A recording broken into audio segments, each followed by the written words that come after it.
I'm super excited about our conversation because after talking with you about your experience and expertise, this might be a fruitful conversation, and I'm looking forward to make it informal and very open as we can.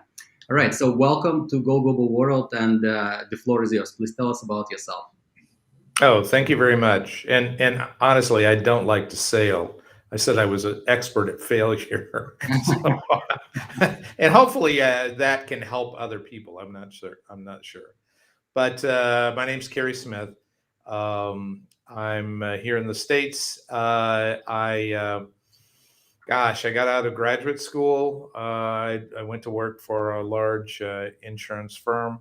I decided that was a horrible existence. I realized that I had a difficult time having other people that tell me what to do. Though I'm easy to work with, I think. So I decided I had to do something else, and I started a company with my father, which was my first mistake. You should probably avoid that working with family members because you get to know them a heck of a lot. You get to know them and their edges fairly quickly, and it can be very damaging. But anyway, so I started a company. He and I started a company. We failed slowly over a period of about 12 years, and by that I mean we did just enough business, and we succeeded in small degrees and small increments. And it kept us going. We made enough money to keep it going, but it was not a success.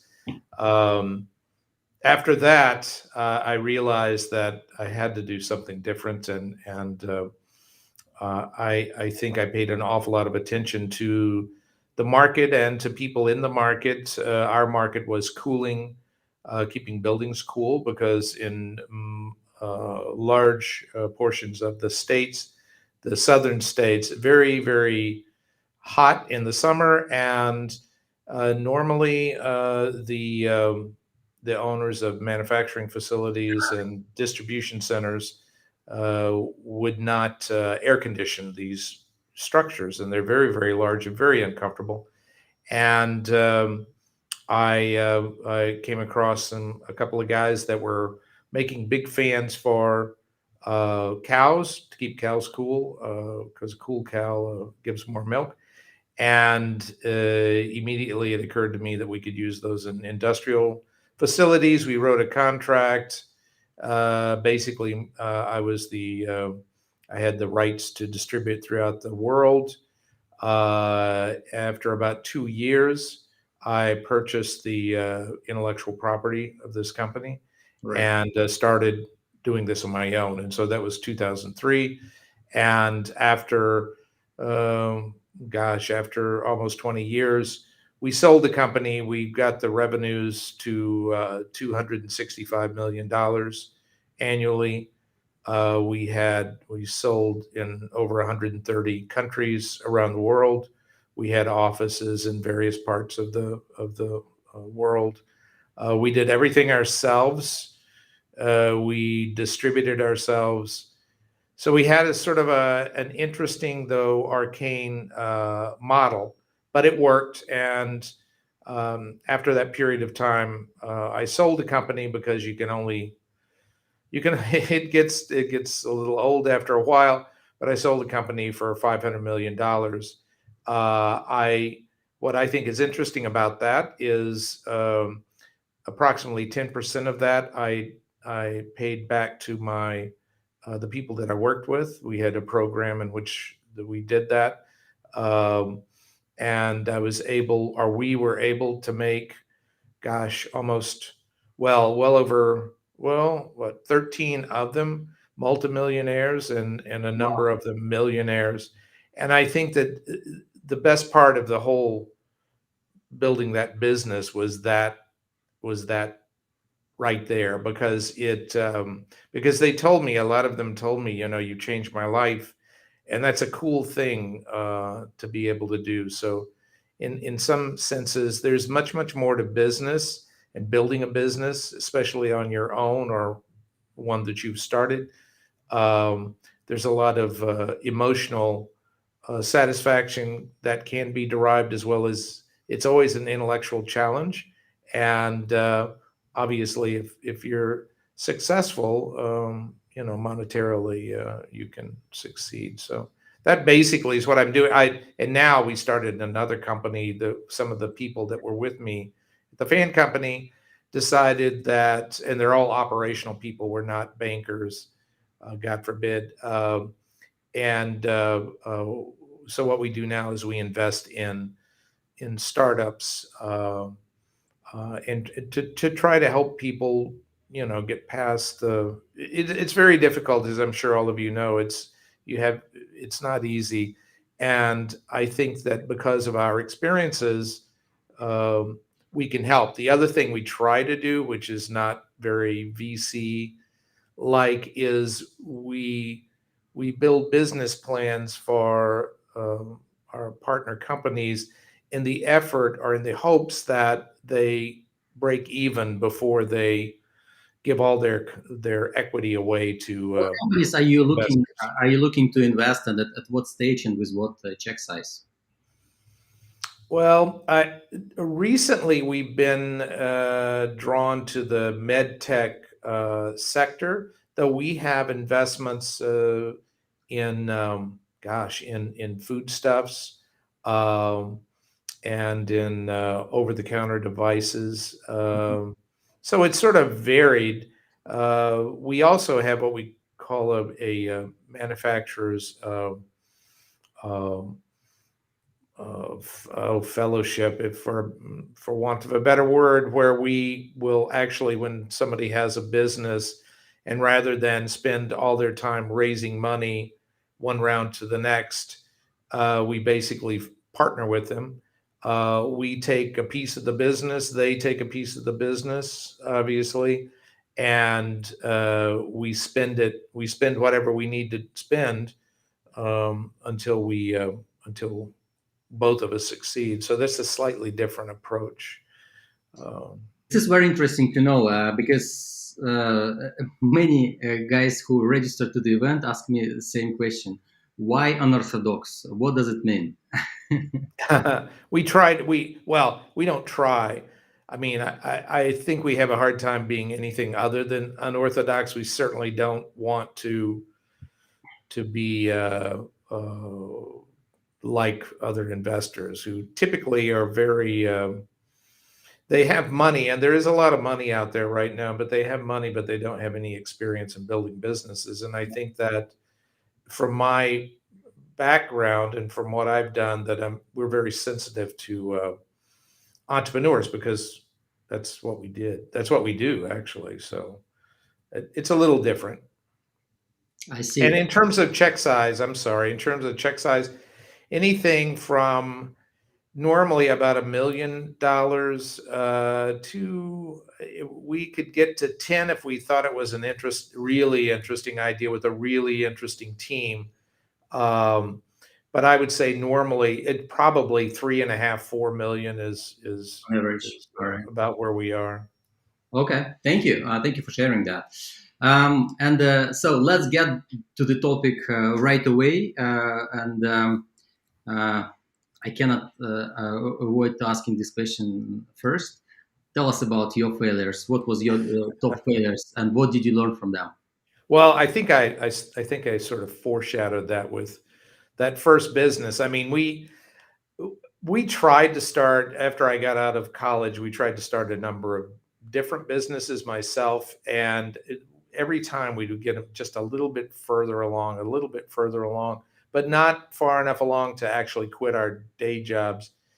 And finally we did that, and it was a mistake for a number of reasons. One, as I said, you have to be very careful about working with your family, because it's high risk if it fails. And let's face it, most businesses do fail. I mean, I think that, gosh, to get to 100 million for all the businesses that start in the U.S. annually, maybe 200 of them will ever get to $100 million. So it's not that that means success, but most of them fail long before that. So, and that being part of your family, that makes it very difficult. So that was a definite mistake. My mother thought so, and she was right. Um, and I think that the other thing we did was we had a solution to a problem, what we perceived as a problem. And the problem was cooling large buildings. And our solution, which we had come upon when we were kids, really, was evaporating water from a roof. And there's absolutely nothing wrong with that, except that it's not an idea that's scalable.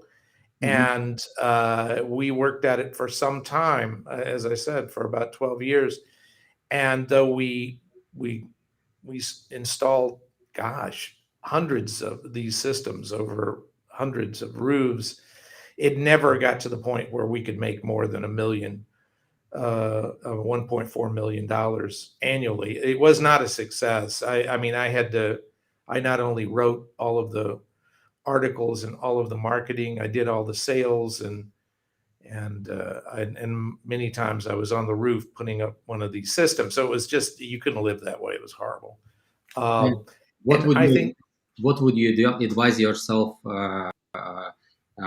What would you change to make it better? well, I think that was that was part of the what I was going to mention. It's the third leg of this particular failure, which is it's difficult, probably the most difficult thing to do when you're starting a business or when you're an entrepreneur is to say, "Oh, I failed." I mean, that's not that's almost not in the vocabulary. It's very difficult.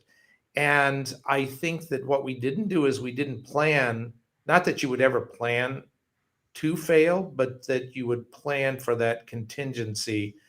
And so we did not have any goals. We did not say, oh, if, by year 3, if we're not at, $4 million, if by year 10, we're not at, I don't know, $10 million.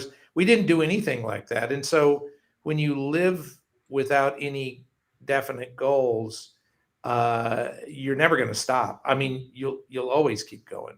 The other thing that we didn't have that I think is important is we didn't have a board of directors or anything like that because we were self-funding all of this. Yeah. But it would have been, I think it's conceivable that if we had somebody outside of the company saying, this isn't working. I mean, I know you, I know what you're trying to get done, but this is never going to work. And here are the reasons why. I think it's important. We didn't have that. And I honestly think that that would have made a difference because talking to yourself, you're never going to talk yourself out of this. And I mean, it's difficult. I mean, you have to literally run out of money and be on the streets before you're going to give up. And that's silly. That really is silly because people talk about pivoting and it's a bullshit word, but you really can change the direction. And in our case, we should have gotten out of that business altogether. Though, honestly, I learned an awful lot about the market, which was unconditioned spaces. And ultimately, with the fans and the fan company, we were able to, I mean, that's what we concentrated on, and we made that a success. So it wasn't that the problem it was a problem worthy of solution. It's just that we didn't have the solution. We Right. didn't have the right solution. Well, coming like into greater details about that, how to fail fast, and what is the right time to fail, and this suggests an algorithm of steps for founders. Of course, there is none ideal one, but it's coming from your entrepreneurial expertise. It is much valuable. Well, the best time to fail is the day after you start. If you know you're going to fail, for God's sakes, you don't want to waste any more time than you have to. Um, but I think that it's like anything in business. So much of business is emotional. It really is when you're starting it, and I mean, it's very emotional. I think that you have to you have to be able to quantify. And if you can quantify and you can be honest about it and say, as it is right now, this is what would, this number or this, I have a goal. When I reach that goal, I know I'm going in the right direction. and if I don't, I have to do something else. I have to quit, because it really is. You learn all the time. I mean, it's not that in that 12 years I didn't learn anything. I learned enough so that I could be successful in the next business. It's just that I didn't have to spend 12 years doing that. I mean, I think I learned that after a couple, 3 or 4 years. And that's one of the things that we stress in with Unorthodox Ventures with our partners, is that you have to have a plan. You really have to, and a detailed plan, not some, I'm gonna get somebody to manufacture my product, and then that's going to work, of course, and then I'm going to get distributors and yada yada yada, and naturally I'm going to make a gazillion dollars on Amazon, and that normally none of that happens that way. But you have to have a plan. If you have a plan, then you can say, well, we screwed it up. We said that it had to reach a certain goal, and we didn't reach that goal. And the sooner that you recognize that, now granted, you have to give yourself enough time to figure it out, because there's some, you have to learn the market.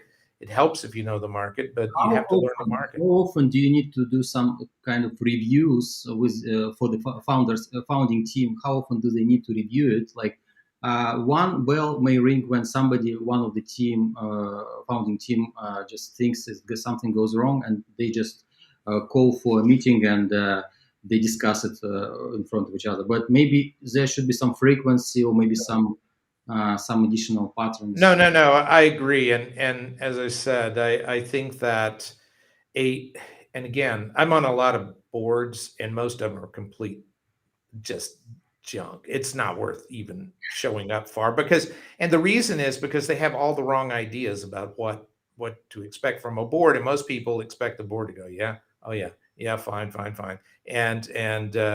But in reality, you need to have an independent board. Not your drinking buddy, not your mom. That's not you. They don't have anything to do with this. You need people that are straightforward, and are going to be straightforward with you. That are not going to pull any punches, and that may seem cruel, but taste of reality is what you need when you're doing this. And I think that if you ensure that you have, and I'm going to call it a board because that's the closest thing I can think to do this, but it should be people that are absolutely independent, that are absolutely going to tell you the way they see it. And if you did that, I think that, at least once a year, but preferably twice a year, that you would give them here's what we've done, and be completely honest about it. You're not trying to impress these people. You're trying to, I mean, it's like going to the doctor. I mean, you don't try to impress the doctor. Well, maybe you try to lose that extra pound, but you're not there to impress. You're there to get advice, and you want you want it straight from the hip. I mean, this is what it is. Here's where you're screwing up. I don't understand what you're doing over here. It doesn't seem that the business is succeeding. We discussed this in the beginning. You have to have somebody who's going to be just absolutely straight with you, and is not a friend. It is definitely not a friend. And that's what, after all of this, that's what I would suggest. And I say that knowing that if I was in that's probably the only situation that I would have listened to somebody, because I sure as hell didn't listen to anybody else. And because you, as the entrepreneur, you have the vision. I mean, you're the one that sees beyond the horizon. You understand this. Nobody else can understand it the way you do. You may very well fail, but you're not going to fail because or you're not going to quit the business or pivot until you hit a wall. And I think the easiest wall to hit is an outside consult. But again, you have to be careful with that, because most of the people that do this, they do not want to hurt people's feelings. I don't want to hurt anybody's feelings either, but I mean, I, this is serious business. These are things that you're talking about people's lives and the way they spend their time and their lives. And I think it's important to have somebody that's going to be very honest with you about that. But it also understand the business, because if they, yeah, you need somebody that, and that's going to be very difficult too. But you need somebody who's going to give it to you straight. It's not Yeah. going to be your teacher. Well, it's a very interesting point that you brought about advisor. I guess you meant advisory board, right? And Yes. so at what time at what stage of a startup should they have advisory board, and how they choose those advisors, how they motivate those advisors to be on the board? Yeah, I think that best is to have an advisory board from the beginning, so that, I mean, they have to understand what you have to be able to explain what you're trying to do and what it's going to take to be a success. They have to understand that. They have to understand where you're coming from. In terms of getting an advisory board, honestly, I hate to say this because I'm always making fun of bankers, but a banker, I don't mean an investment banker. I mean just a banker, somebody that knows something about business. Lawyers typically are not any good, because I don't know, there's something about training that lawyers have that makes them impervious to business common sense. Um, the but to have people, honest to God, you've got to be just absolutely objective. They've got to be objective. They can't be friends. They just can't be. And I think that if you find somebody that doesn't want to do it because they're not your friend, well, they're not anybody you would want to deal with anyway. But you've got to have that. I think if you were going to use a professor, I think that I would make sure you didn't know the professor. I mean, you really do want a blank slate, but somebody that's interested in helping, uh, not necessarily somebody who's interested in making money. And I'm not even sure in these situations, I hadn't thought about it, but it makes me wonder if you should avoid handing over any equity for that position. Conceivably, if you have an exit, that you do compensate them for their time. I don't know. Though, to keep people interested, oftentimes you have to give them equity. So I don't know. That would be a case by case scenario. I see.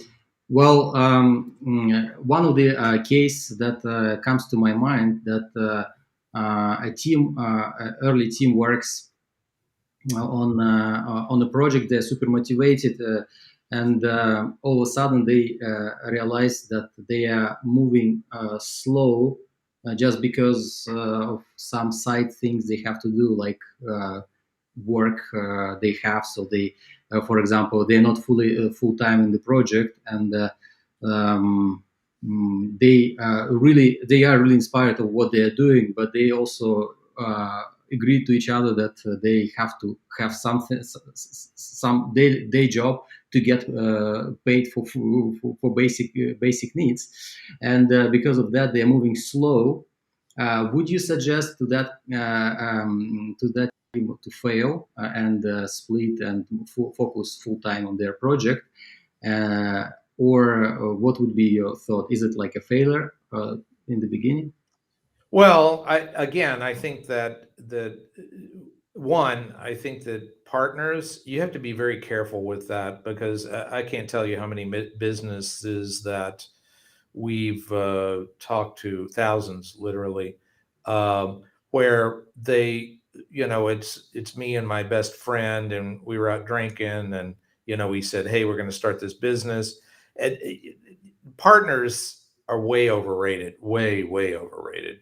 And My first piece of advice would be to ignore partners.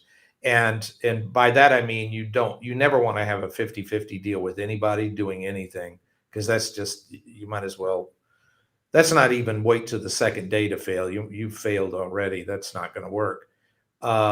Because ultimately, one partner one of the partners is more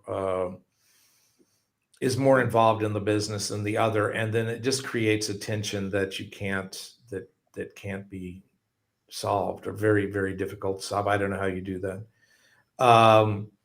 In terms of somebody working another job, uh, that's very difficult. I mean, when I started my first business, um, and to a degree, even the fan business. I mean, I have a good. My partner is my wife, and to get the one business started, we sold the house, and she was like, "Yeah, okay, if that's what you want to do." And she put food on the table for the longest time. Again, I think that if we had planned and said that if your wife is the one that's feeding you 3 years into this business, you failed, and we should have recognized that. Um, but when you have somebody that can't make up their mind about, do they want to keep their old job or do they want to throw everything into the new venture? I mean, honestly, that's not gonna work. I can't tell you how many times we've seen people, they start out, and a lot of times they're college friends. They start out and everything's hunky dory, and then one of them goes off and gets married, and her husband is, working halfway across the country, and so she leaves, but she still owns a third of the business or whatever it is. It creates incredible problems. So I think that if somebody is not focused, if you have a plan, you say we're both going to work at these other jobs until this point, and then we're both going to quit together. We're going to do this. Fine, fine, fine. But when somebody does not have 100%, and that includes the entrepreneur, if you don't have 100% of your efforts directed towards your business, at least after a certain point, after an agreed upon point, which should not be more than a couple of years. I mean, at the worst, you have to get out of that situation. It won't work. I mean, and again, when you mix the emotional, I mean, business is very, very emotional. Starting business is emotional. When you mix the emotions of friendship, and it's very difficult. That's why a lot of people you find, I mean, I started my first business when I was like 27. It's easy to start a business when you're young and you don't know an awful lot about anything and you don't have a lot of attachments. You've got very little to lose, and you can, I mean, it's always all in. As people get older, and it gets more and more difficult. And so I don't think that it's as if you can't start a business when you're older, but and older, I mean 40. I mean, I started a business when I was almost 50, so that's not a solid rule, but I mean, it gets more and more difficult the older you get, because you have other interests. We have Kid. a comment from David Young, who's watching right now. After 36 months, if you are not on the target, then it's a hobby, not a business. I wouldn't argue with that. I mean, Yeah. it's dependent on this business. Obviously, you could say 24 months or 30 months or whatever, but I mean, David's got the right idea that but you've got to do that beforehand, because once you get going, it's going to be, well, just another year. It's got to be something it's got to be objective, and they can only be objective before you jump into the pool. It really, that's the only time to do it. Totally agree.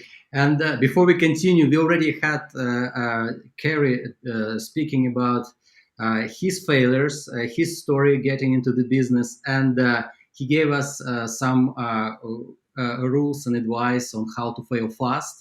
So type your key questions here in the chat. We will pick those questions that we think are relevant to our topic. And don't forget to like this, subscribe, and share, so more entrepreneurs can benefit out of this talk, and we can help more entrepreneurs doing business more efficiently. So let's move on. And I have a question from Eric Sachman, if I'm correctly saying Sachman. In the daily grind of starting a business, it's sometimes hard to see if you are on the right path. How do you recommend determining if you're failing too slowly? I think that's that's why you charge for your product or your services. I mean, that's the first indicator. If you can't cover your cost, um, you're probably doing the wrong thing. Now, there are some situations where obviously you're raising money and you're not really covering your cost. You're simply monetizing your equity and putting that against your cost. I I think you have to be careful and not be you can't be overly concerned about it, because that distracts you from your real task, which is getting your business up and running. It's, as I said before, I think you need somebody objective, and they need to be from the outside of the business. I did it for 12 years. I mean, I'm just a complete dink I just goofed that complete. I mean, it's 12 years of my life. Um, and that's what you don't want to do. But I think it's very difficult unless you have somebody that's advising you, that is being very objective. Though the quantifying your cost and your pricing and your margins, I'm not a big advocate of worrying about nickels and dimes. I'm just not. I mean, that ruins life. But it does indicate to you. It is an indicator after 3 years. After what David was saying, if you can't make ends meet, regardless whether it's you're generating money yourself or the investors have given you the money, you've got to have a plan. And it's a little skewed today because there's so much money out there, and so you can fail in the seed round. You can imagine, oh, I've got this money, it must be a good idea, I'm going to do what I'm doing. Part of the problem, or one of the problems in raising money, is that it obscures the market from the entrepreneur. Because if you've got money in the bank, life's not that tough. And I think you have to touch the market. I mean, it's the stove. And if you're I mean, I've seen companies that I think are amazing. It's amazing that anybody would invest in them. That you have your H rounds and your Which ones? I rounds. I mean, what the hell is this? This isn't a business. That's the business right there, raising money. It's like Crazy IPO. stuff. Well, while everyone is typing their questions, I see already some more questions. Guys, feel free to ask your questions, and we will pass them to Carey right away if it's relevant to the topic. And I want to dig deeper about your entrepreneurial experience. So let's see what you answer on that. Like in 1999, you launched the HVLS Fan Company, which stood for High Volume Low Speed. What was the opportunity that you saw to launch your entrepreneurial journey? Well, at that point, I was either going to launch something or I was going to have to get a job, because the business I was in was literally, it was just falling apart. And I mean, it was the sort of business. It was I was very physically involved. I mean, physically involved in this business, and meaning I had to do a lot of work, a lot of physical labor. It wasn't the sort of thing that you want to be involved with. It wasn't, for me anyway, that I wanted to be involved with. On my 50th birthday, it would sort of suck. But and so that was the impetus. That in building the first business, I mean, I talk about it like it was a total, well, maybe not a total waste. I learned an awful lot. But I wrote a lot of articles for various publications, and consequently, I read a lot of these publications, and I had always been interested in air movement, as relates keeping people comfortable, which we don't have to go into, but that was something I really was anxious to pursue, and I saw the opportunity to do it. And obviously, the people that piqued my interest, the product that piqued my interest, it wasn't my idea. It was an agricultural economist in California that was trying to get more milk production from dairy cows, and it was not a fully formed um, business that these people were running. I mean, they had been doing it for several years, and they had sold fewer than 20 units. They didn't know what they were doing. They're machine shop guys. Shop guys are great, but they're not. I mean, they're not manufacturers. They're not business people typically. Yeah. And so that's where it came from. And I think that if I was giving somebody advice, I'd say you have to keep your eyes open all the time, no matter what's going on. I mean, even today, even when we were doing the fans and the fans were successful, we continually imagine that, oh my God, this may not go on forever. What are we going to do next? What sort of products? What sort of iterations?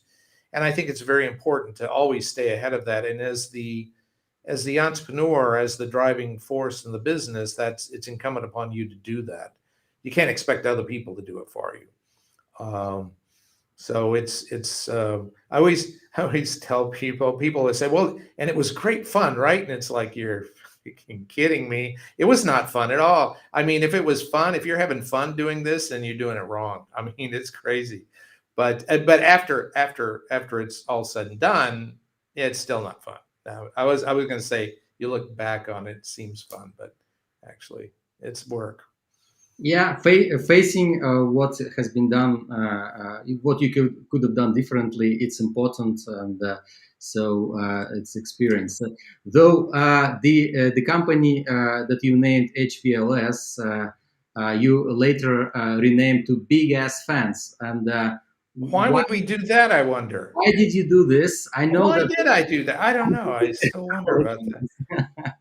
No, no, that was probably the best. That was a pretty good decision right there. The reason, though, the reason was every time we picked up the phone when people were calling in, and we'd say HVLS Fan Company, can I help you? There would be this pause, and it's like, are you those guys that make those big ass fans? And it's like, sheesh. I mean, that's a much better name. And at least in the States, big ass means really, really big. Um, but the other thing that was funny about that, we got so much pushback because ass is not considered, proper language. And, but an ass is a donkey. I mean, an ass is an ass. And, and so it created this tension, this conflict that we did not avoid. I mean, we encouraged it in a number of ways. And I think that the company it symbolized this, here's this small company against, these bigger companies, these religious freaks, all of these different things, which may or may not have been true, to tell you the truth, but it was the sort of thing that encouraged people to think highly of us. And then it wasn't just that, though. We made a big deal. We were an engineering firm. I mean, that's what we became, engineering manufacturing. And so we spent a lot of time. We had these fans. They weigh, gosh, hundreds and hundreds of pounds, hanging 20, 30 feet above people's heads. I mean, you can't just be screwing around making things like that. I mean, you've got to be very careful. And we were very, very careful, and we were very focused on our customers. So we never dropped the fan. We never hurt anybody, which over hundreds of thousands of fans is great. But it was the other thing we did, and I might mention this, but it doesn't have anything to do with failure, quite contrary, but is that we named the company. We recognized that we had to build a brand. There had to be reasons. We weren't a commodity. We didn't want to be a commodity. We wanted people to know who we were and what we were doing. Yeah, a name is nice, but you've got to do more than that. And we recognize that. And so with our customers, we talked literally to every one of our customers, not just obviously selling the fans. We were selling them directly. Uh, we talked to everybody, but after they purchased a fan and after they installed it, and we did some of that installation ourselves because it was easier for our customers. We talked to them, and I used to tell them, "Don't tell me that it's great. Don't tell me how wonderful the whole thing is. I know all of that. What I want to know is the one thing you really, really didn't like about what we're doing or how we're doing it. I mean, it didn't matter. I mean, it didn't matter that it didn't matter, just whatever it was, because that's something that we could fix, which goes back, I think, to the failure recognition as well. It's part of the same piece, and that is you've got to have constant feedback. You've got to know you've got to know what your customers are thinking. You've got to know what your employees are thinking. And that's why it's constant work. You can't relax and do this and be, in my mind, obviously, this is all from my perspective, but you can't be really successful if you let any one of those constituencies down. They're all important. And I think that that plus the name, the whole thing created an esprit de corps that within the company, people wanted to work at the company. We used to say that we were much more selective than Harvard because in order to get a job at the company, we had thousands of people apply, and there were only a few people that we actually needed. But it was, in addition to the fact that we charged twice what everybody else charged. I mean, when we started, we were a monopoly. We were the only people doing this. When we sold the business, there had to be 100 companies trying to do what we were doing. And throughout the entire thing, we were able to charge what amounted to about twice what everybody else charged. And that was because of the brand, and that was because of the work we put into the brand. So I think that that's something that that is sometimes, especially with startups, is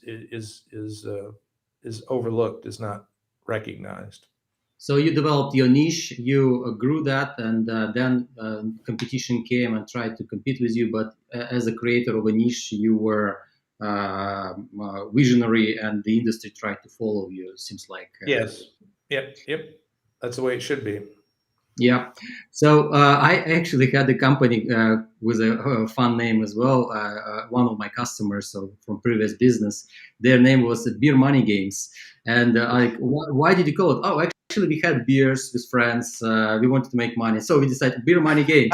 This was actually a very successful company, and they are so inspired by the name, and they having fun just building this company. So it seems like the name also matters to the founding Oh, team. So I think it does. I think it does. But you know what that old guy said about having fun and running a business. Just keep yeah. that in mind. I'm kidding. It's good if you can have fun. I mean, we had fun. I mean, we used to have what we call donkey fights. We had these little squishy toys that we threw at each other, and we had an open.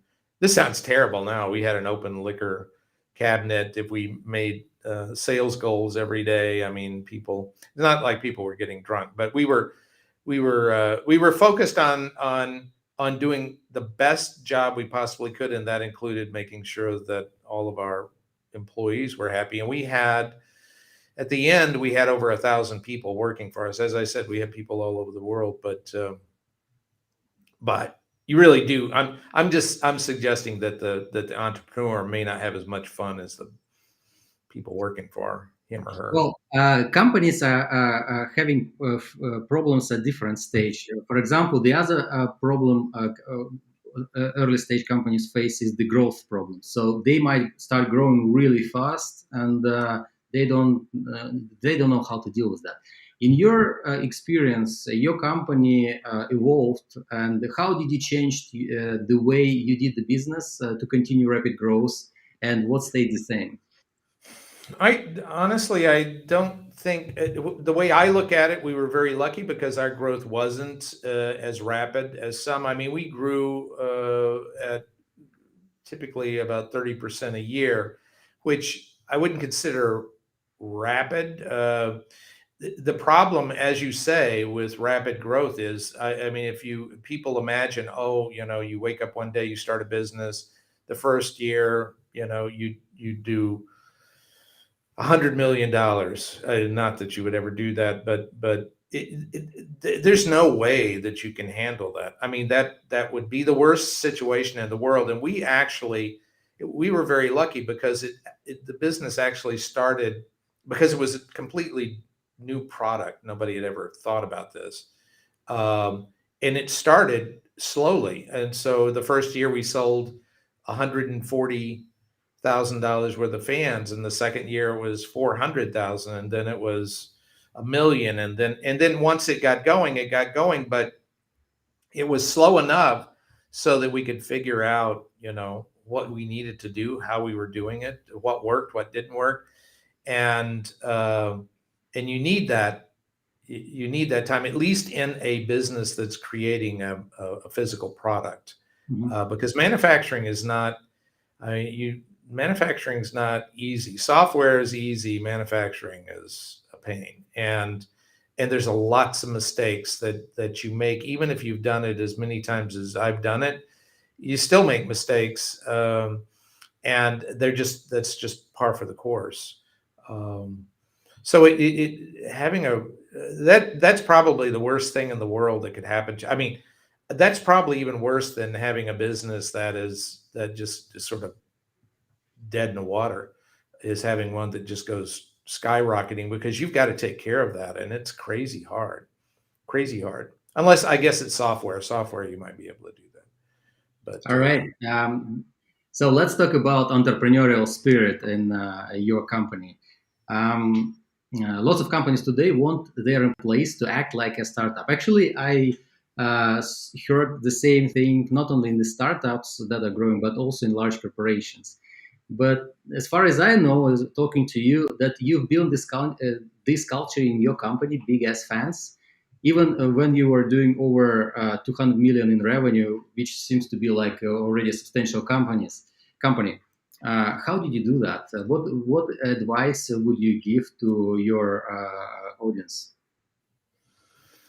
I think that in any company, the leader, and in this case, the entrepreneur, has to walk the walk. I mean, we had, for example, we would tell our employees, our salespeople, that the customer has to be absolutely satisfied with this, and that's easy to say. I mean, you can say, oh, customer's number one. Yeah, who cares? But when it comes down to money, when it comes down to making a mistake, and we did make mistakes in design. For example, we had the frames that held these fans were welded in the beginning. We had several pieces of steel that we welded together, and that's ultimately what held the motor and the drive and the foils, the air, the blades up. And that's great. There's nothing wrong with welding anything. I mean, there's a heck of a lot of things that are welded, but there are people involved in that, and even in automatic welding, and where it's not an actual individual, it's a machine that's doing all the work. You can make mistakes. There were mistakes made, and we had situations where, one situation where we had various parts that weren't properly welded. They were spot welded. They weren't properly welded, and we had to stop everything. We had to call all the customers. We had to go through this whole process. It cost us hundreds of thousands of dollars. And when that happened, I let everybody know exactly what was going on. I mean, everybody, this was a mistake. This was terrible. This was an oversight. I really screwed the pooch on this. This is bad, bad, bad, but we're going to take care of it. The customers should never, suffer from any of this. And I think that it was that sort of approach where the employees knew that, okay, well, if we make a mistake, we should point that out right away. I mean, we shouldn't be afraid of stopping the line and saying this isn't the way it should be. and regardless of what it costs, because I would tell people we don't have to make money on every fan. That's not the point of this. And if we make a mistake, we have to fix that. That's the primary goal here, is to fix that. And I think that sort of thing, that's a cultural thing. And that's the way people start to think. They think, well, when I point something out like that, nobody's going to be unhappy. They're going to be glad that I found it, and I found it when I did, and we'll take care of it. That's the way we do things. I also think that we did something else as well with the people, the employees, which was, you can't get people to think and be creative if you're going to punish them for mistakes. And the only mistake that we did not accept were mistakes that an employee made if they did it by themselves without talking to anybody else. We were very, very collaborative. I mean, we had a lot of people in on a lot of decisions, regardless of what their titles were. So we'd have IT people in engineering meetings or in design meetings, not because that's what they did, but it's always nice. You always want to have more voices. Yeah. And that was the only mistake you could make that you would suffer from, even if it worked. And I think that when you treat people like that, again, a lot of this goes back to, you treat people well and people do well. You give people opportunity and they do well for the Commonwealth. I mean, for everybody. Yeah, usually is being accepted as a good strategy for large corporations, for example. But what I saw from inside, the middle management verbally accept that, but they still keep punishing their subordinates, and it just doesn't help the culture, right? It's your managers. Managers are dinks. I mean, one of the problems with running a company, with having a company, is hiring. I mean, that's huge. Yeah. Because the company can only be as good as the employees, and the employees are only going to be as good as, I mean, you're hiring them. I mean, if you're not careful, you're going to make mistakes.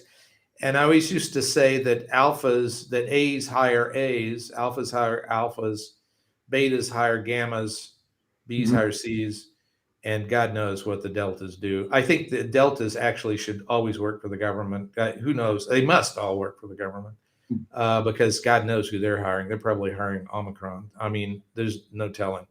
And so I think that the everything starts at the head of the company. The person that's running the company, they're responsible for everything. You have to be responsible for everything. You have to feel that. Only when you're responsible, only when you hold yourself responsible, can you actually affect any sort of change. And I think that the hiring side of business is underrated. And it's, I mean, in the long run, it'll kill you. It'll kill you. But that's when you get, I mean, I think that if you're less than 200 people, I really think this, that you can know 200 people. You can know 200 people and their families and everything else. Once you get beyond that, at least me, it gets a little bit more difficult. And then you have people hiring people you barely know, hiring people that you may not ever know, except in passing. That's a problem. That's a mistake. If I was going to say, actually, and I hadn't thought about it this way, but actually, if I was going to say the biggest mistake I ever made in business was, I had a fellow that basically started. I mean, I started the company, was like hire number one, and he was great, and he worked till the end. I mean, he worked with me for 19 years, basically. And he was one of these guys. He was so good. And in the beginning, I thought, oh my God, we need sales. He's got to be the sales guy. And he was a great sales guy. But in reality, I think that I missed the boat, because I should have said, okay, hey, Paul, this is what you ought to do. You ought to recruit. I mean, we have to have the best employees ever. And he was that sort of guy. He was very personable. And that was a mistake. It's a mistake to think that you can get beyond in business beyond people, beyond hiring. And I don't mean HR. HR is just typically bullshit because they're worried about filling out forms and all that happy stuff. I'm talking about hiring people. I mean, the type of people you need to run a business, because if you have the right people, you could do, there's no end to what you can do. I mean, honestly, it's crazy. Yeah, totally agree with that. And guys, I have two more questions to ask Carey, and we will get to Q&A. So feel free to type your questions in the chat, and the best questions I will ask. I like to ask some like real cases that I had that I witnessed myself. So it's just not made up some questions, right? And I witnessed quite a good number of startups that are growing, but then they faced some challenge, growth challenge, and from inside, I saw that they have very interesting approach to employees. Since you touched on hiring, right? And what I witnessed that they like to hire lots of people and at the same fire lots of people, and this turnover for them seemed to be like a good idea just because this is keeps them scared, so they afraid to lose their job, and they will perform the best way. And Oh yeah, right. I Yeah, don't yeah, really yeah. understand that they are being criticized for that, and it from inside, in my opinion, it creates a lot of tension and fear of just instability and no creativity. I think it just, if you agree with me, it's total failure in terms of managing the I team. do agree with that's pathetic. I mean, we had a lot of people, and I probably should have fired more of them than I did. But I always figured, well, they maybe they're just not in the right job, and so let's move them to another job. And some people, after 3 or 4 times of that, I mean, you go, this isn't ever going to work. But I think that you get the most out of people. I mean, you get the most out of people when you treat them nice, when you give them the opportunity. And as I said, one of the things I did was I wanted to make sure that everybody had a piece, or a lot of the people had a piece of the business. And we paid higher wages than anybody in the area, actually much higher than average in the U.S. We gave, at the end of the year, everybody got a bonus. Typically, the bonus was worked out to another month's salary. We did a lot of things. I can tell you that the object of that business was not to make money. I mean, we had to make money to stay in business, but it wasn't like, oh my God, we can cut another couple of bucks out of this. That wasn't. And you can't treat people like that. Who the hell wants to work for somebody like that? And then how do you feel when you go home? I mean, I knew not only the people that work for me, but I knew after a while you get to know their families, and they've got, and how can you, I don't understand that. When we went through the big recession in 2008, I didn't lay anybody off.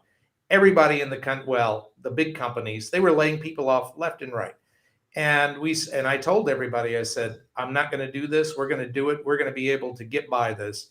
And we did even better after the recession. And I think part of it was because we didn't fire anybody. I mean, we took it on the chin. So, I mean, again, I think it goes back.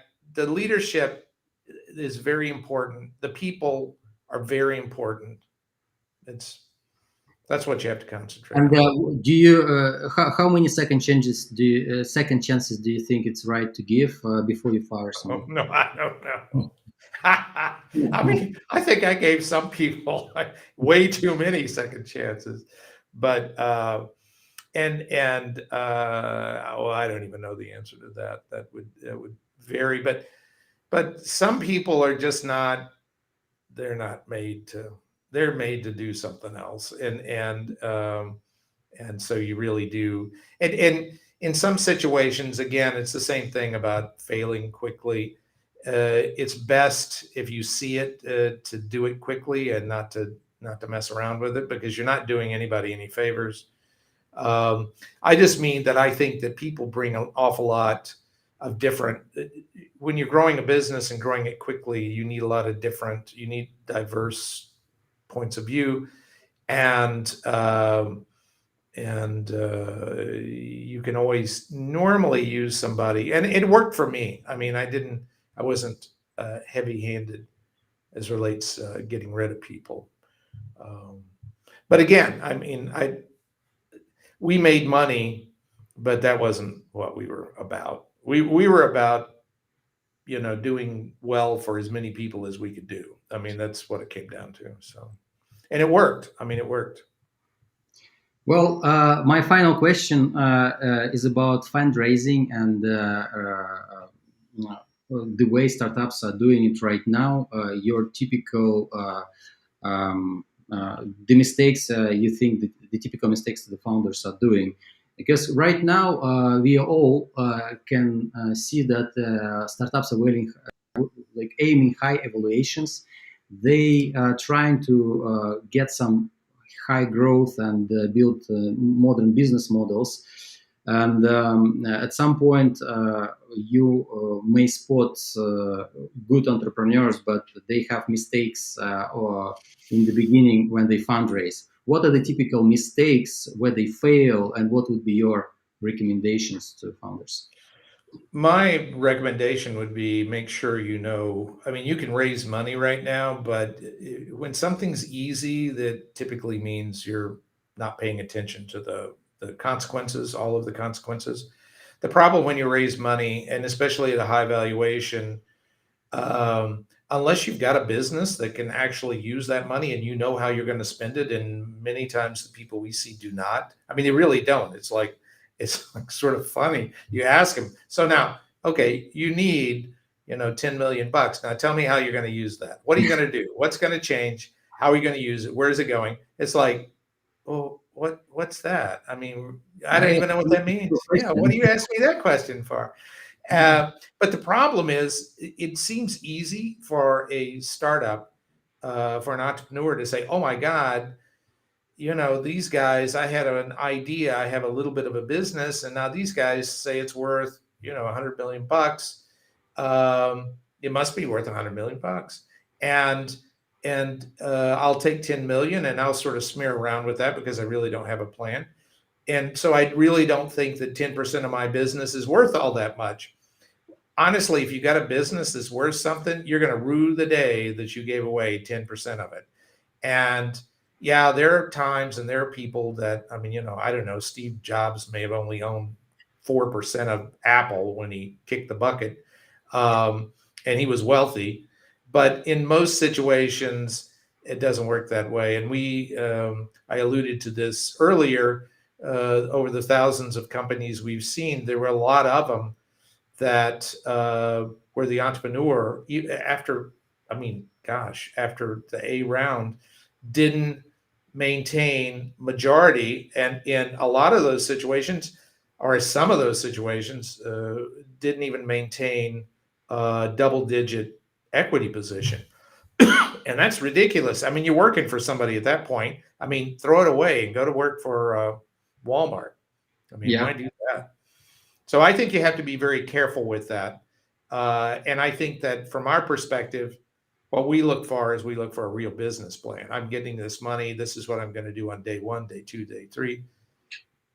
It's just it's basic. As I remember speaking with you, you're looking at the profits. So you're not looking at some future profits. You want to see the real metrics, unit economics, and profits, right? Well, no, that's not really true. It's I don't think the profits are as important as laying a foundation. But if you're not laying a sturdy foundation, I mean, if you're not building out, you're not using the money to, to hire your sales staff or to build out your production. But having said that, we've run into companies, we've seen companies that raise money and build a manufacturing plant. They don't need a manufacturing plant, and all of a sudden they've given away a chunk of equity for a building, and that's terrible too. So it doesn't have to turn into profits. It has to turn into a machine or into a foundation that's going to create profits. Because you're not getting anything for nothing. I mean, what equity, what investment is when you do. It's just the most expensive way to borrow money that you've ever seen. Because if you think that somebody's going to give you 10 million bucks and not expect 50 back, you're insane. You're totally insane. That's the way it works. That's the game. That's what this is about. So it's not. You ought to. I think people ought to think about that a little bit more. Yeah, and I just saw recently an interview was one VC that who invested into my friends in Silicon Valley, and they invest into people as a, not as a startup. It's a new way of venture funding. VC, and they are really serious. They have a fund for that, and so they invested $1.7 million in a friend of mine for exchange of 5% of their profits for 30 years. And so they actually calculated that. And my friend is a pretty smart person. And so they realized that this is actually profitable because they entrepreneurs, when they raise rounds, they give up at least 20% of the company. And so getting money up front of the size for round A or like late seed, it's actually a great thing to avoid several rounds. And so it's very valuable investments of keeping at least 15% of the company if you're full into entrepreneurship. So it seems like it's an emerging thing. And what's your thought on that? I think that's very interesting because we talk about that. I've got to find out who that company is because that's interesting. Because you do meet people, and we just went through this like last week before. Great guy, smart as he could possibly be, totally wrong idea, and so it's like, geez, I really don't like that idea. And I told him, or we told him, our group told him, we love you. We don't like the idea, especially because it's going down a rat hole. But we would definitely invest in you. I mean, as an individual. And so we just started talking about that. That's sort of interesting you mentioned that because I think that's it. When we started the investment business, I really did think that it was more that it was going to be more dependent on product and exploiting a channel and doing that sort of thing. But as we've been doing it now for 3.5 years, it's pretty obvious that it's all about the people. I mean, you can have the best idea in the world, but if the leadership is insane, and sometimes it is. I mean, it really is. I mean, and maybe part of the insanity is the reason that they're interested in doing what they're doing. I mean, there's something to be said for Elon Musk. I mean, I'm not suggesting he's insane. Well, I am suggesting that, but not strongly. but that's part of the mix that you're, that's where you are on the spectrum. But without the people, without the management, without the ability to manage, it won't go anyplace. It just doesn't go anyplace, and it's hell on earth for the people that invest with you if they're actually interested in helping you. Yeah. Well, everyone, we finished our main part of our stream, and we are now moving to Q&A. But before that, please thank us with your thumbs up. Please put these like buttons and press the subscribe button as well, and leave us your comments, and of course ask your questions while you have this chance. I think that is like really valuable conversation. At least I really enjoy this, and I see that there are some specific questions from the audience. For example, from Eric Schatzman. He's asking, Carey, produced in the US, but it can be hard to be profitable with US manufacturers at low volume.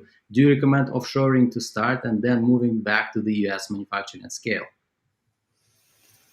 Normally, I would not, and I think the reasons this whole COVID adventure has pointed out that Supply chains they can be very, very harmful if they're too long and they begin um, overseas, especially in China. Um, and the Chinese have a different way of looking at business than we in the West do. I mean, they're wonderful people, but their government leaves a little bit to be desired. Um, and I think if you started out overseas, I mean, we've got a partner of ours that started her company overseas using overseas suppliers. Um, and we, from day one, and I think that she recognizes this from day one.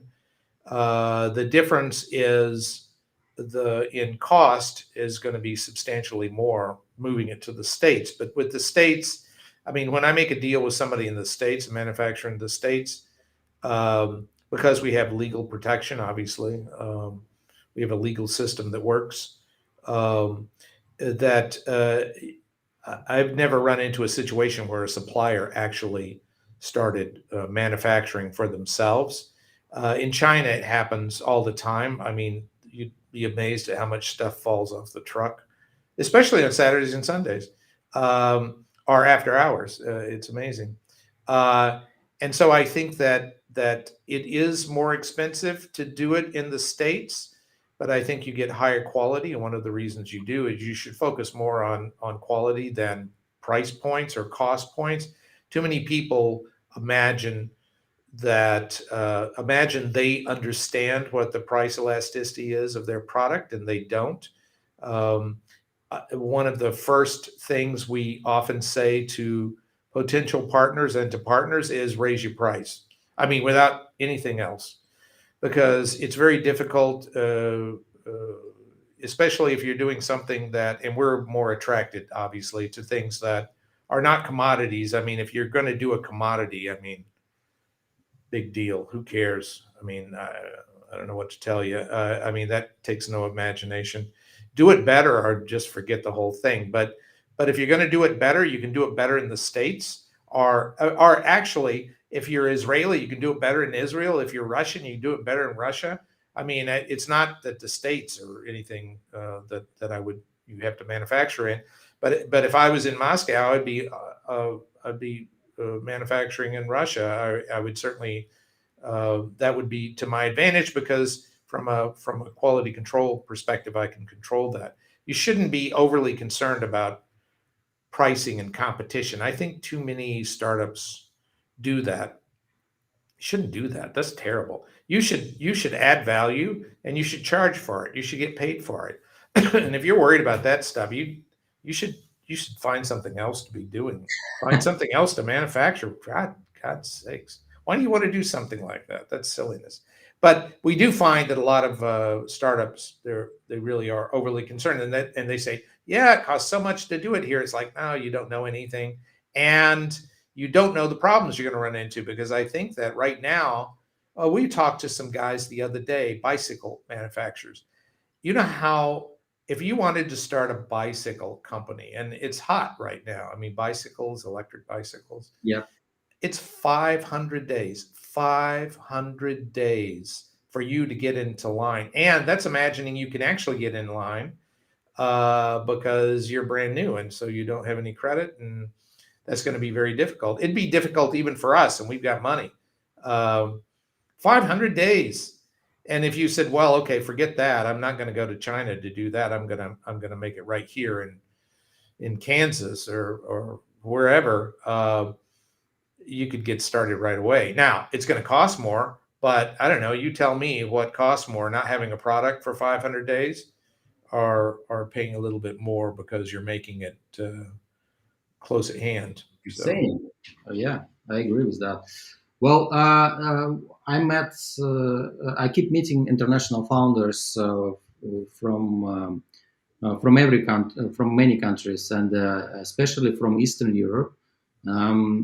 It's very well known that local markets are not large enough for innovative companies, and so they're looking into the States. And so they achieve some traction locally, maybe sometimes even good traction, but they don't have much expertise and experience about US markets. And the question is, what would be your advice to those founders? Should they move to the US, considering these problems with COVID, travel bans, and other issues? Or do you think that where they are, they can just do most of the things, majority of the things remotely with the US, including the sales, including hiring, including fundraising? Is that is possible? Well, it's possible. I wouldn't go about it in quite that way. I think we go to trade shows, European trade shows, all the time, and we meet a lot of very interesting people. And they'll be manufacturing in Hungary or Poland. And I think that's great. I think they have the same. They're in the same situation that Israel's in. Israel is a very, very dynamic country, and I think a lot of the Eastern European countries are as well. Um, but they can't sell in their neighborhood. I mean, I think it's getting better, but they're focused on, they engineer, they do a lot of manufacturing themselves, but they look to the U.S. as a market, and I think the same thing should be true of the Europeans, or the Eastern Europeans especially. Um, I think that Europeans have a tendency to be a little bit provincial when they think about these things, and they imagine that it's terribly difficult to get into the US market. And we do a lot of work in that regard. Um, I think I think it's foolish. If I had a product and I was interested in selling it in Poland, I wouldn't try to do it myself. I mean, I would have a Polish partner. I don't speak the language. Um, I don't, I'm not Polish. I don't understand the culture. You need to have a partner in that country, and that's something uh, that we do with European startups, Mhm. um, because because even hiring, I mean, Jiminy Cricket, even hiring people, I mean, you can say, oh, yeah, no, I'm going to hire people. Oh, for heaven's sakes. I mean, that's hard to do without a presence. And um, I would suggest to those people, I mean, obviously, from our perspective, you would talk to us, but I think you have to have a partner in order to do that. And whether the partner is invested, sometimes we invest only in the US or the North American part of the business.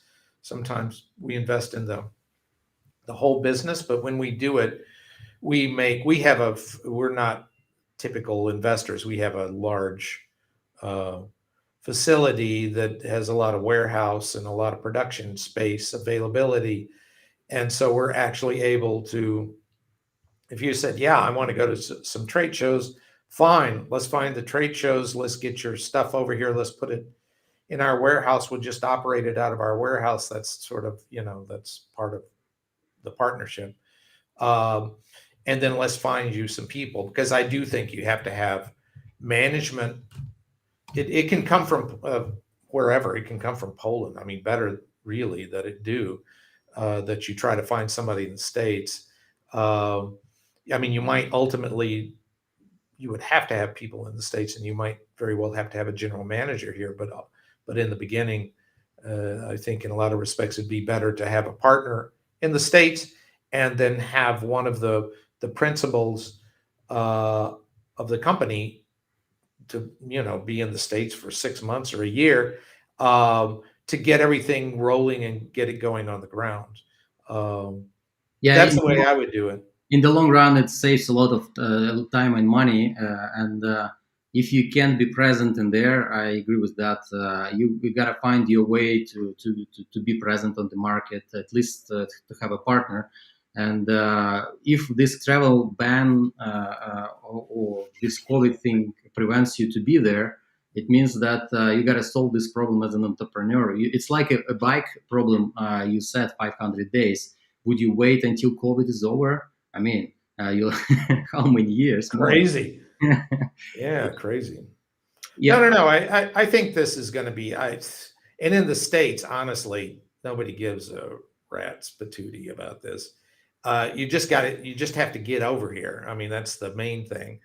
Once you're over here, nobody cares. And but yeah, no, I agree. It's partnership. You can't. I wouldn't even think about it.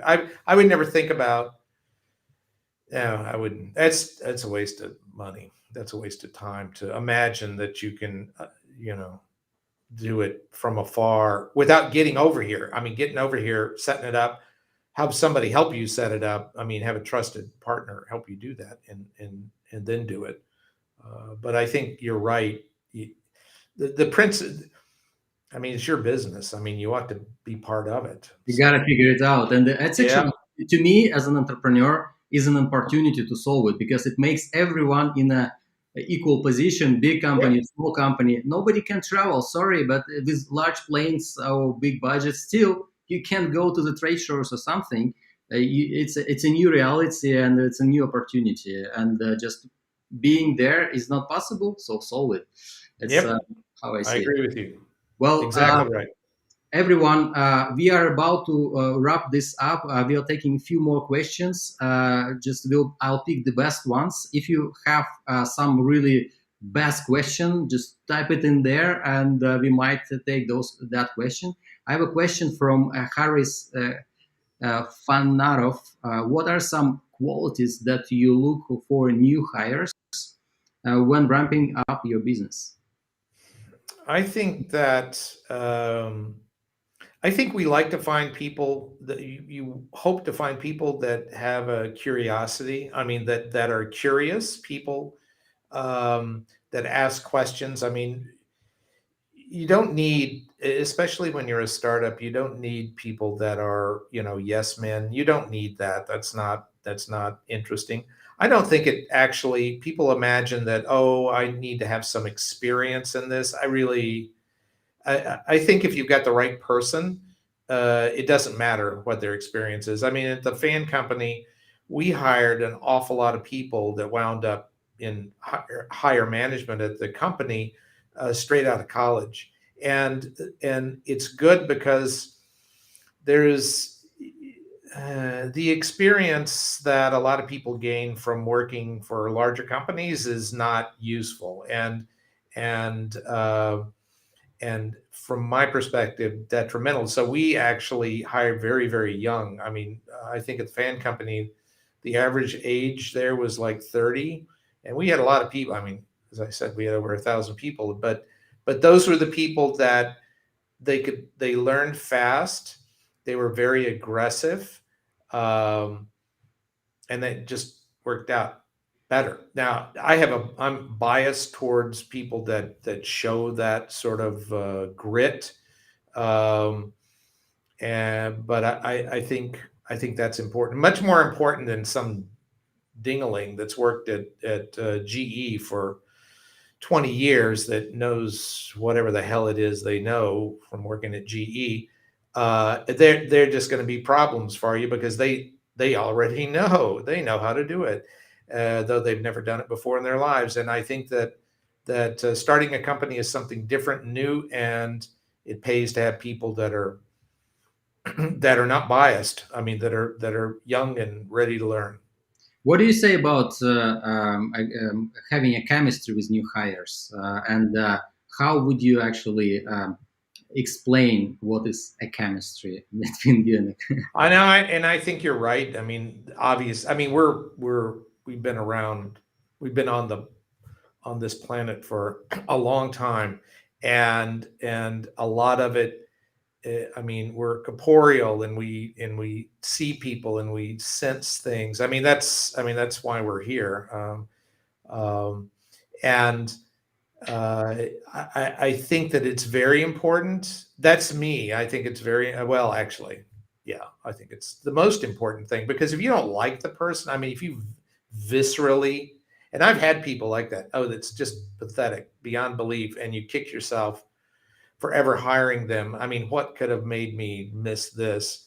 Um, but I think that the first impression, and again, the first impression being that they're I don't know, curious. If you're not curious, I, I mean, I mean, you know, get So a job selling your gum. chemistry is curiosity, I guess. Like if you see Yeah. that they're curious and inspired with what they're about to work with and this company mission, it's something like a chemistry. So Yeah. No, I agree. You're right.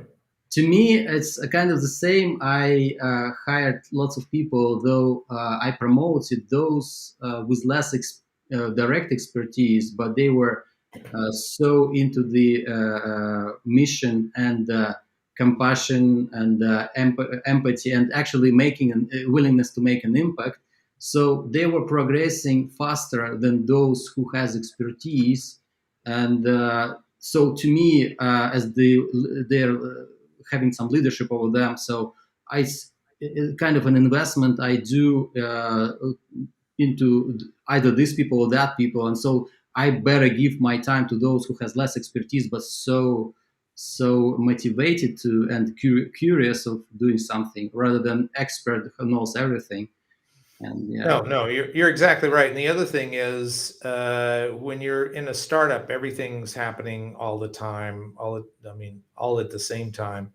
And you have to have a group of people that are willing to make mistakes and it doesn't bother them. You get somebody that has a lot of experience with a larger corporation. They're trained. They can't help it.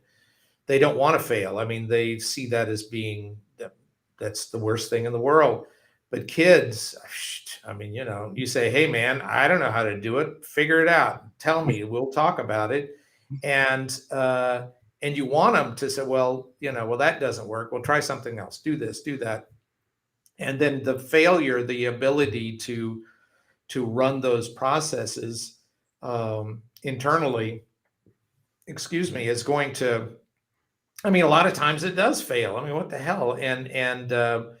But younger people are much more willing to do that sort of thing, and consequently, they come up with ideas that sometimes are crazy, but actually work. And we had a sales organization at the fan company that was arcane, but I swear to God, it was everybody called it both inside and outside the company the machine, because once it entered one side, it was just chewed up. We sold an awful lot of fans, but the reason it wasn't because I said, well, do it this way. It was because I had a bunch of people that were much younger that said, let's try this. No, that didn't work. Try this.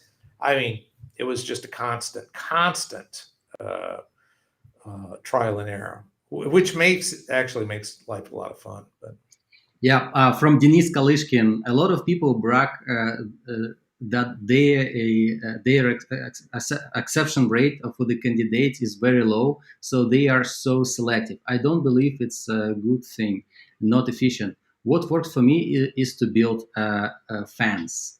So it's like very close to what you're saying. yeah, all I was saying was that if you have a company where nobody wants to work for you, okay, fine. But we built a company where people did want to work for us because they got paid more, because they got better benefits, because they got a piece of the company. I don't know. You tell me what's wrong with any of that. And consequently, there were a lot of people that applied for jobs. I don't know how you would think that was a bad thing, but I'm sure there's something bad about it, but from the company's perspective, it was fine. It just meant that we had to go through a lot of resumes, uh, which you're right, that was a pain. Yeah, But and next time we'll pay less so that fewer people will, and like it will hire them. I will fire them for no good reasons at all. So nobody will want to work for us. Be right. easier though. And the final question about equity from Eric Shackman. Finally, I pronounced your name. Sorry about mispronouncing it, and thanks for correcting me. Since founders maintaining equity is important, what the range of equities unorthodox ventures typically look to take? Well, our equity positions, it varies obviously, because there's different, not every company is the same naturally. And the amount of work and the amount of money that they require are vary. the amount of the bandwidth that we have to employ to help them varies. But I would say that the low, well, I don't really know. I mean, it's hard to get into. I will say this: it's hard to get interested. I mean, partner interested for less than 20% normally. I'm not saying. I mean, we have investments that are much lower than that. um, but it depends on what you're looking for. We have other companies that, I mean, they're very far along. I mean, they're way past A, and they have a and some of it's medical devices, and I mean, we're money to them, and I mean, we have quite a bit of experience in marketing, and we can help them there, but they recognize it, we recognize it, and so in those cases, it's just, I mean, it's single digit sort of thing. So it really makes a difference. I mean, it's sort of putting the shoe on the other foot, because in those situations, we're sort of like an employee, and you normally get more when you pay more, um, but that only to a point. But then you see why I think that understanding where break even is, because I really do think that's what businesses, startups ought to be thinking about, worrying about, and uh, not taking too much funding, because you pay for it.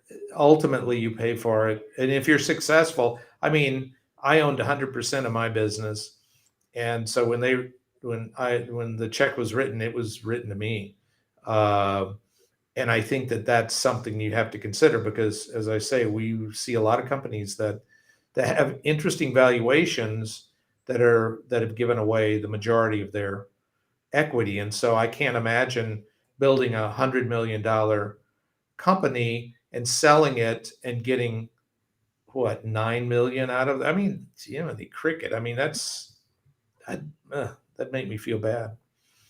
So I think that it varies is the answer, but we have I wouldn't say a mission, but we have a philosophy that involves helping more than taking advantage. And Yeah. So in terms of so just some clarification, since we touched on the equity before we end our live stream, what's your thought on giving first employees equity and the importance of it, and what would be the recommended number, or like equity, like so we several. Mhm. I'm definitely in favor of that. I think that's very important. The way I would suggest doing it, because I wouldn't just, you're first in line, you get 2% or that sort of thing. I wouldn't do that.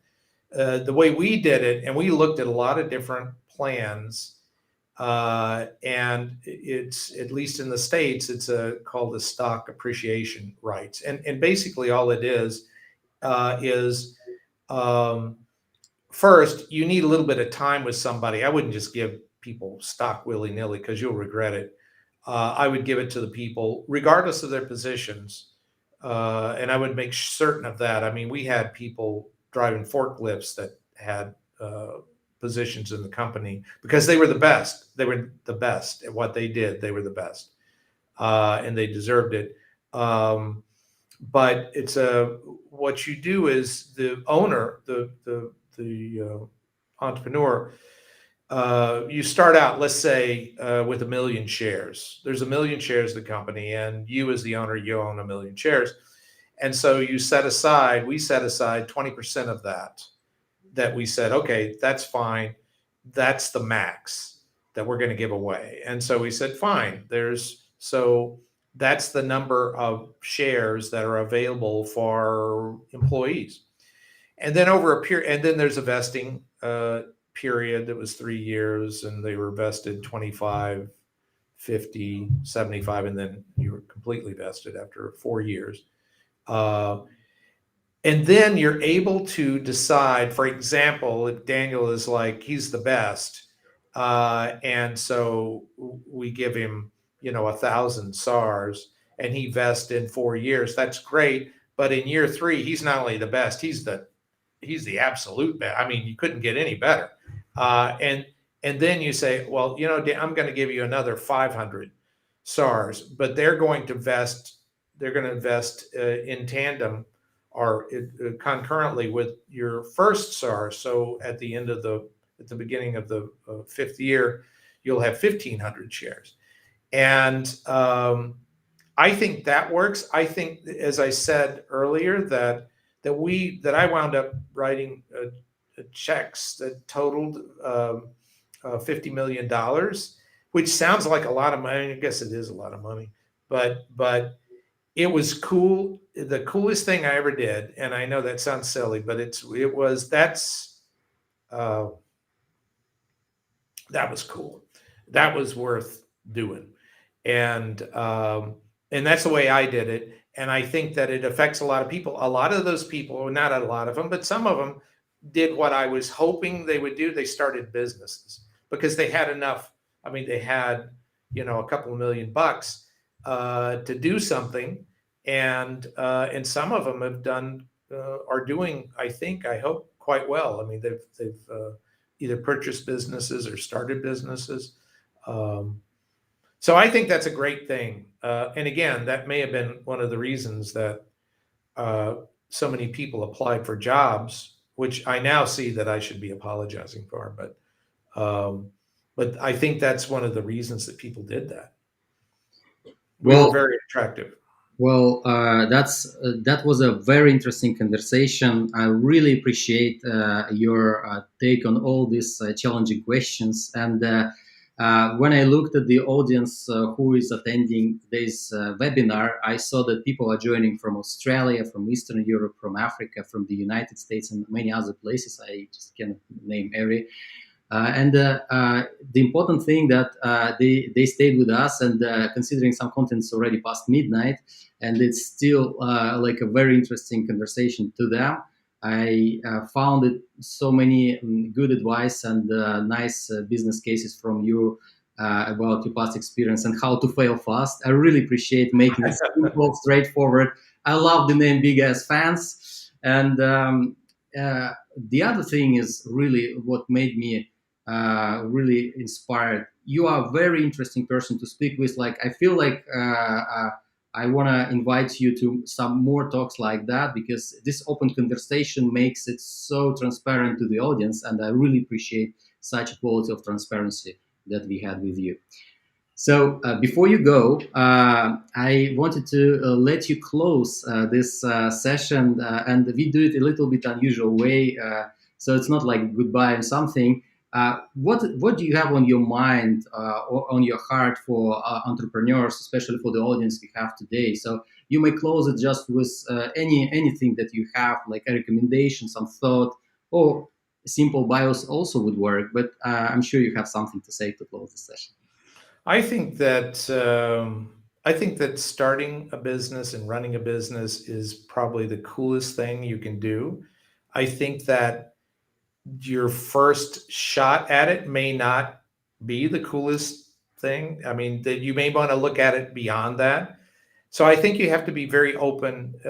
I think you have to examine what you're doing, but I think it's from my perspective, I can't imagine having done anything else in my life that would have been better than what I've done, what I've decided to do, because it's intellectually challenging.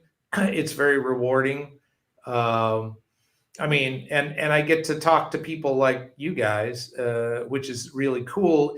If it's of value, and hopefully it helps. I mean, that's all you can do really at the end of the day is I think try to help other people, because I spent the 12 years just it was, I mean, if anything we can say or do helps you cut any time off of that at all, it's worth it. I mean, it makes it worth it because it's your life. It's all you've got. I mean, you want to spend it in the best way possible. I think that starting and running businesses is a great way to spend your life.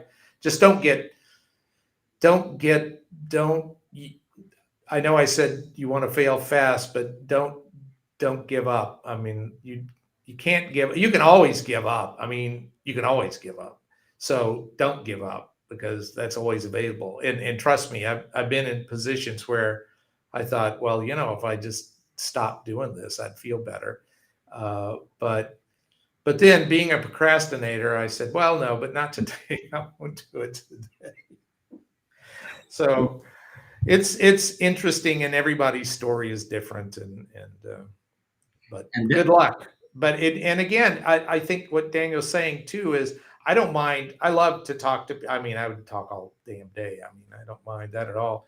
But if anybody has any questions or wants to ask Daniel questions and pass them along to me, that's fine. I mean, I love to do it. I will say that I'm, as may or may not have been obvious, I'm very, very transparent. I mean, I'm not going to blow, as they say in the States, to blow smoke up your ass. And there's that word again. I like it, I guess. But I'm not going to tell you something that's not true because there's no point to it. And it doesn't mean that what I tell you is right. I do the best I can, but I don't mind doing that. That is exactly what I mean. Transparency and the way you deliver this is a great. It's like entrepreneur with lots of experience shares with younger entrepreneurs that are on the way to build something great and make our world a better place. And sharing this expertise actually give us a little more chance to make it better and faster. And I'm sure all this advice available for all of us who is here and will be watching later. Guys, since Carey is willing to answer your question and suggesting that you may use this opportunity and we'll pick the best questions that are really good to ask. So just type them below after the webinar when you watch it anytime. And if you find this a valuable question that can help you, we will definitely pass it to Carey and ask for the answer at his convenience. As well, I wanted to say that Carey agreed to participate as an investor judge into our global pitch events. That is called Pitch to Global Investors, and every startup from around the world is able to apply, and our team will be selecting and scoring the best ones to give them the chance to pitch top venture capital investors from around the world, such as Carey. And so you have the opportunity to pitch your startup if you have anything, if you're fundraising. So that was Carey Smith, a founding contrarian of Unorthodox Ventures and my favorite big ass fans. I really enjoyed this. Thank you for your time and good luck with your investments and the business. And we look forward to have webinars with you. And I'm about to finish the live stream. Everyone, thank you for participation. Stay active, help out each other because in our community, entrepreneurs help entrepreneurs. And this is one of the main qualities we are looking for for our members. This is how we build global network and global businesses together. Have a great rest of the day and look forward to seeing you all again. Thank you. Thank you. Thank you.